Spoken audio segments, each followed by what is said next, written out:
Bonjour, bonjour, ça devrait être bon.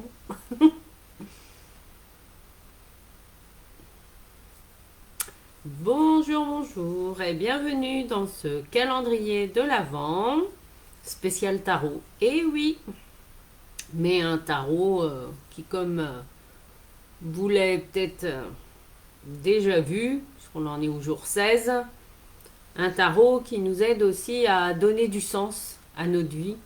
Parce que, en tout cas, si vous me connaissez et me suivez, vous savez maintenant que le tarot est bien plus qu'un outil divinatoire.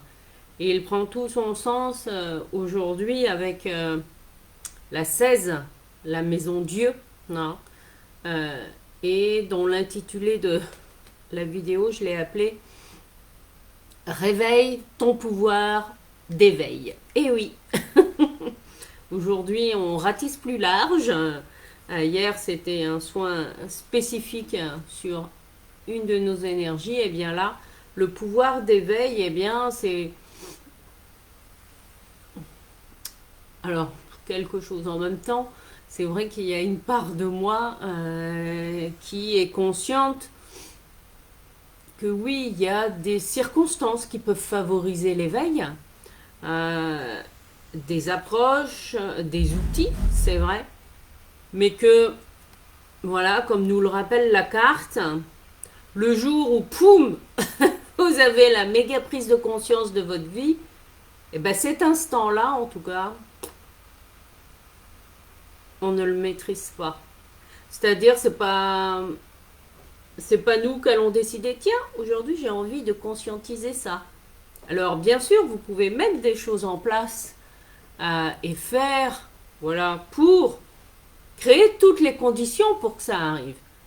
Mais le jour où vous avez ce fameux Eureka, hein, c'est comme ça aussi qu'on peut l'appeler, le fameux Eureka d'Archimède, eh bien, ce déclic-là, il n'est pas en notre pouvoir. Eh oui, c'est ça qui est parfois pas toujours évident à admettre. Alors, c'est pour ça que dans cette vidéo, nous allons voir 3 clés ensemble pour réveiller votre pouvoir d'éveil. Et si vous souhaitez participer au tirage au sort, eh bien, voilà, je vous invite à mettre en commentaire «J'active mon pouvoir d'éveil». C'est un soin énergétique que j'ai créé donc avec la Maison Dieu et avec l'archange Camuel, ou Samuel, voilà, si vous préférez, et qui vient vraiment favoriser, en tout cas, ces prises de conscience, parce que qu'est-ce que c'est le pouvoir d'éveil? C'est quoi? C'est devenir plus conscient aussi dans sa vie. Et il y a des choses, ben oui, il y a des levées de voile qui parfois vont se faire, et parfois ça peut être là où vous êtes dans, on va dire, dans des endroits peut-être incongrus, entre guillemets. Hein, c'est parfois, ben oui, en étant sur le trône que, hop, vous allez avoir une méga révélation. Et oui, la vie est surprenante, croyez-moi.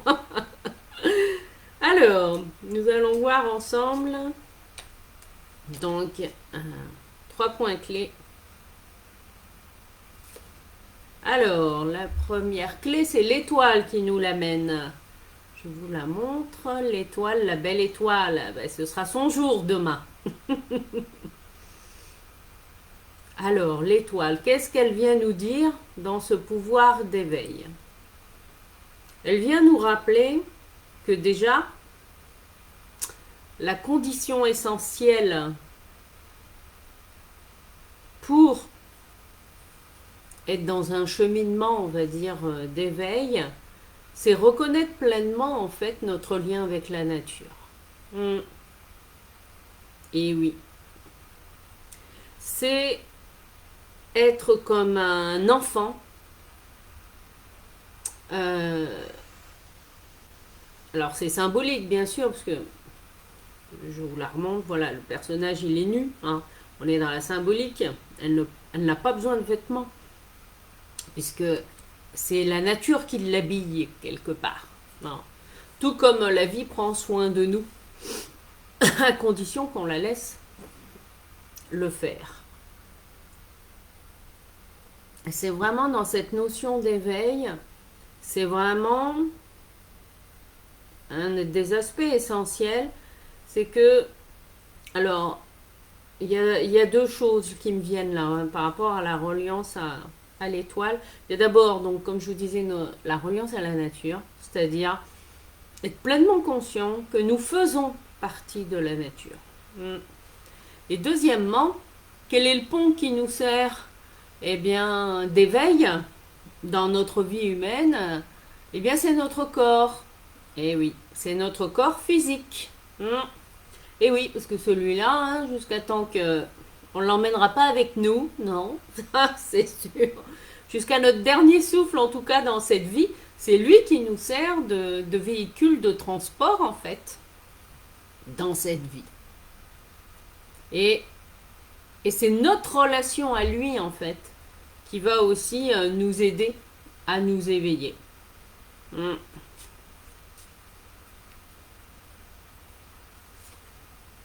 Alors, ensuite, hop, deuxième clé, le chariot, la 7. Donc, oui, on est dans des références très spirituelles. Alors, la 7, on l'a déjà vu. Et là, qu'est-ce qu'il vient nous raconter, le chariot? Il vient aussi nous rappeler, ah oui, c'est cette dimension-là qui est importante en tout cas. Le 7, il nous rappelle que c'est en mettant aussi de l'excellence dans votre vie que vous allez vous éveiller. Alors quand je dis excellence, qu'est-ce que ça veut dire? Ça veut dire mettre de l'excellence dans sa vie, hein, parce que ça commence par soi. C'est par exemple s'acheter de la nourriture de qualité et qui fait du bien justement à qui? Ben, à notre corps physique. C'est s'offrir ou s'acheter des vêtements aussi de qualité. Hmm. Alors après, qu'ils soient de seconde main, troisième main ou ce que vous voulez, peu importe. Ça, c'est pas forcément ça. Euh, L'important est qu'il y ait de la qualité. Hmm. Et oui, parfois, ça m'arrive d'encourager mes clientes à oser aller s'acheter un beau sac tout neuf qui leur fait envie. Et oui, plutôt que d'aller dans des recycleries. C'est une démarche, l'excellence. C'est aussi bah, comment dire, mettre de l'excellence dans ses relations, c'est aussi faire du tri hein. Dans ses relations, bah oui. Et que toutes les relations bah, qui ne vous apportent rien, qui ne vous nourrissent pas, bah oui. Pourquoi voulez-vous à tout prix les maintenir? C'est plutôt ça que vous avez à vous poser comme question. Vous voyez, c'est... Bon, là, je vous le montre dans des choses du concret, du quotidien.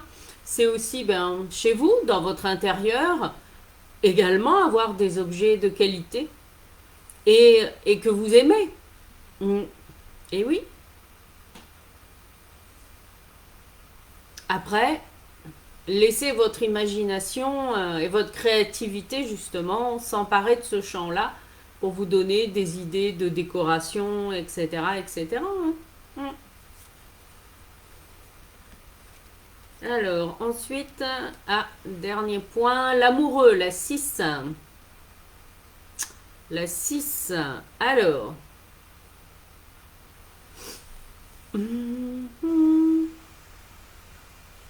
Ah, ce qui me vient là, en fait, un des points de la magie de l'éveil, eh bien, c'est que c'est ça aussi qui nous permet de créer des liens de qualité parfois avec certaines personnes. Et que cette magie de l'éveil, c'est bien aussi de pouvoir la partager avec des proches. Alors parfois, c'est pas avec votre propre famille hein, que vous pourrez le faire. En tout cas, moi je sais que c'est pas le cas pour moi. Après, ben peut-être que pour vous aussi. Moi, c'est plutôt avec des amis de cœur que j'ai la chance de pouvoir partager. Voilà, ces étapes de... Parce que c'est un cheminement, hein, finalement, l'éveil. Et oui, parfois c'est la vie hein, qui, qui nous incite à aller sur ce chemin-là. Parfois de manière un peu abrupte. Ouais, eh ben oui, hein, souvent c'est comme ça. Mais c'est ça, en fait. Aussi, l'éveil, il est pas fait pour rester tout seul dans son coin. Enfin, c'est la sensation que j'ai. C'est-à-dire, quand vous vivez ces expériences-là, et il y en a qui peuvent vous, comment dire, vous marquer. En tout cas, moi, je sais que je me souviens d'une expérience, waouh, qui a été une des expériences d'éveil bah, la plus intense à ce jour que j'ai vécue, en tout cas dans ma vie jusqu'à présent. Voilà, mais il y en a encore d'autres, j'ai encore plein d'autres expériences à vivre. Et pourtant, cette expérience n'a duré que quelques secondes hein, de notre temps terrestre. Hmm. Comme quoi, c'est pas une histoire, comment dire, de vivre quelque chose de mystique pendant des mois, des mois, des mois. Non, pas forcément. Après, il y en a d'autres qui le vivent. Hein. Ça, après, chacun, voilà, chacun son cheminement, etc. Mais je me souviens, c'était à Paray-le-Monial où j'étais en stage avec un groupe d'amis. C'était mon année spiritualité là, puisque c'était en l'an 2000. Et à ce moment-là, j'étais amie avec Hélène et je m'inquiétais un peu pour elle parce que même si nous avions des conversations très intéressantes, philosophiques, spirituelles sur le cheminement, notamment par rapport à Dieu, puisque elle était très catholique pratiquante, eh bien, elle n'arrêtait pas de me parler de la communauté de l'Emmanuel, etc. Et qui donnait des cours à ce moment-là, en tout cas pour elle, parce qu'elle habitait à Lyon à ce moment-là. Et moi, ça m'interpellait un peu. Je me disais, oh là là, faudrait pas qu'elle soit tombée dans une secte et tout. Et en fait, elle m'appelle, ça devait être en début d'année, pour me proposer un stage justement, proposé par la communauté de l'Emmanuel pour les célibataires, justement, à Paray-le-Monial, au printemps, là, qui est arrivé, quoi. Et donc quand elle m'appelle, elle me dit ah ben oui voilà je serai avec un groupe d'amis tout ça et puis elle dit bah et dans la foulée comme c'était l'an 2000 donc 2000 ans de christianisme eh bien il était proposé ensuite avec ses amis commencer à organiser en fait un voyage à Rome pour aller passer les quatre portes saintes des quatre basiliques de Rome qui elle est ouverte exceptionnellement en cette année de célébration des 2000 ans de la naissance de Jésus. Bon, moi j'étais jamais allée à Rome, me suis dit oh bah tiens ça peut être sympa. Bon, je me suis laissé un temps de réflexion et du coup après avoir raccroché, je me suis fait un tirage. Et à ce moment-là, j'utilisais l'oracle de la triade. Et dans l'oracle de la triade, il y a notamment une image avec voilà un personnage qui met la main devant et qui s'appelle Bénédiction. Ensuite, j'ai eu la lumière et puis le troisième, je m'en souviens plus, mais enfin voilà que c'était ça que ce voyage allait m'apporter. Je me suis dit, ouais, bon, ben génial, bon, ben j'y vais. Hein. Et au début, je peux vous dire que ma motivation, c'était plutôt de m'assurer que ma copine n'était pas dans une secte.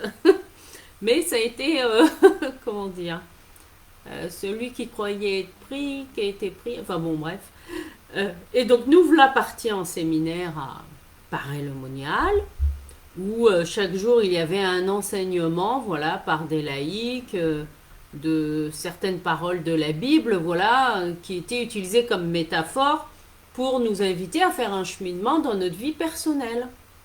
Sauf que ça, moi, c'était quelque chose que j'avais déjà commencé depuis plusieurs années dans ma vie. Et que là, ben, j'avais l'impression de rien apprendre de nouveau, en fait. Bon, hormis la joie de chanter des chants qui étaient gais, c'est vrai, en hommage à Jésus, Marie, etc. C'était des chants qui étaient gais et enjoués, contrairement à ce qu'on entend parfois ben voilà, dans certaines églises. Bon, je me suis dit, bon Annabelle, ça ne peut pas te faire de mal à ton âme. Mais bon, du coup, je partageais mes réflexions avec mon ami, en me disant, bah écoute, oui, je trouve ça intéressant, mais... Alors, elle et ses amis, ils étaient tous en pamoison, parce que c'était quelque chose de nouveau pour eux.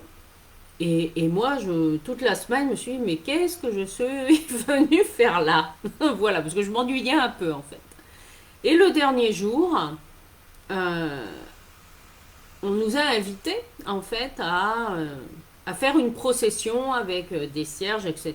Puis à aller en procession en chantant dans alors dans une des églises de Paray-le-Monial, bon, je sais plus laquelle, mais peu importe. Et une fois arrivé là, on nous a proposé, voilà, pour ceux qui le souhaitaient, eh bien de recevoir un message de Dieu. Ben oui, par l'intermédiaire de la Bible et par l'intermédiaire de personnes. Il y avait des religieux, des laïcs qui étaient là. Et il suffisait d'aller les voir pour avoir notre message pour nous. Je me suis dit, bon, bah, je vais aller chercher un message, hein, parce que voilà, je sais toujours pas pourquoi je suis venue là. Et j'y suis allée, et il me semble que c'était deux religieuses qui étaient là. Et donc elles ont ouvert la Bible au hasard, et hop, elles me parlent de l'image du buisson ardent. Une image biblique bon, assez connue et forte. Bon, sauf que oui, voilà, le buisson ardent, d'accord. Mais à part me dire, oui, Jésus t'attend, mais voilà, enfin, je suis retournée m'asseoir en me disant, je comprends pas. Euh, bah oui, d'ailleurs, il frappe à la porte, Jésus. Et donc, je suis retournée m'asseoir, et là, poum, j'ai reçu comme, waouh, une méga déflagration d'amour. Ah bah ouais, ouais, ouais. Une connexion et une puissance d'amour, mais que notre cerveau humain, il ne peut pas imaginer. C'est pas possible de recevoir une telle puissance d'amour pour le côté humain que nous sommes, c'est impossible. Mais par contre, je peux vous dire que je m'en souviens encore, même si ça n'a duré que quelques secondes sur le plan terrestre. Poum. Bon ben là, hein, j'ai dit ok. Donc après, je suis allée voir un prêtre pour savoir ce qui venait de m'arriver, parce que je savais pas trop. Et puis là, voilà, lui, en tout cas, son discours a été de me dire que je venais d'être touchée par l'Esprit Saint et que pour entretenir ça, il fallait que j'aille à la messe tous les dimanches. Bon, sauf que ça, moi, c'était pas ma tasse de thé. Donc voilà. Mais en tout cas, ça m'a... Ouh. Et puis il se trouve qu'ensuite, nous sommes allés à Rome. Et en fait, la veille de mon départ de Rome, il s'est passé aussi quelque chose d'extraordinaire. La veille de mon départ, euh, donc on avait encore une visite à faire et pendant la nuit, en fait, moi je reçois, bah oui, hein, je reçois des informations sur un lieu, voilà, qui me décrit précisément et qui m'encourage à aller franchir un escalier à genoux. Je me suis dit, tiens, au réveil, il me dit, mais tiens, qu'est-ce que c'est que ce truc-là? Enfin, voilà, j'ai vu un descriptif complet du lieu, donc le lendemain matin, je demande là aux copains qui organisaient, parce que moi je me les suis laissé porter, hein. À Rome, je les ai suivis. Bon, voilà, et je remercie parce que ça m'arrangeait bien. Et en fait, quand je leur décris ce que, voilà, mon rêve de la nuit, ils me regardent tous avec des gros yeux, ils me disent, mais Annabelle, c'est là qu'on va ce matin, justement. Et juste à côté de là, c'était la quatrième, en fait, basilique, il y a justement un escalier en bois, euh, alors que le Christ aurait franchi à genoux sur son chemin de croix. Et en signe d'humilité, eh bien, les pèlerins le franchissent aussi à genoux. Et moi, enfin, voilà, j'ai eu le message que c'était ça qu'il fallait que j'aille faire pendant que eux allaient visiter la basilique. Donc je suis allée faire ça. Et arrivé en haut de cet escalier, j'ai su, alors pas intellectuellement, même pas dans mon cœur non plus, mais tout au fond de mes cellules, voilà, comme ça que je peux vous le traduire, eh bien que Jésus-Christ avait réellement existé et que sa mère Marie l'avait soutenue, en tout cas dans cette épreuve. Parce que moi, ce qui m'était venu, en fait, pour la prière qui m'était venue en montant cet escalier, et ben, c'était le Je vous salue Marie. Et là, ça m'a fait drôle. Et ensuite, eh ben, la dernière nuit que j'ai passée en Italie, eh bien, à un moment donné, c'est comme si j'avais l'icône de Jésus-Christ, voilà, en face de moi, et qui, fou, avec ses mains, voilà, faisait comme ça et m'envoyait, poum, plein de lumière. Ah ben, ça m'a réveillée hein, dans la nuit, tellement la puissance de la lumière était forte. Donc, vous voyez qu'il y a des choses un peu comme ça, et ben oui. Après, bon, énergétiquement, d'être allé passer les 4 portes saintes qui étaient d'habitude fermées, ça n'a pas changé ma life, enfin, ou pas consciemment, écoutez, en tout cas, voilà, même si en le franchissant, on le faisait en conscience, en tout cas du mieux qu'on pouvait. Moi, en tout cas, ça m'a ouvert d'autres portes, certainement, sur des plans énergétiques, et auxquels, bon, alors oui, là, ce dont je vous parle, c'est lié à la religion chrétienne, mais vous pouvez très bien vivre hein, ce type d'expérience, indépendamment de toute religion, on est bien d'accord. Hein. Mm. Donc voilà ce que j'avais à cœur de partager avec vous, avec cette notion d'éveil. Alors je vous rappelle que si vous voulez gagner hein, le soin énergétique associé à l'éveil, eh bien il suffit de mettre en commentaire j'active mon pouvoir d'éveil et vous participerez au tirage au sort qui aura lieu ce soir. Je vous souhaite une excellente journée et on se retrouve demain avec Madame l'Étoile. Bye bye.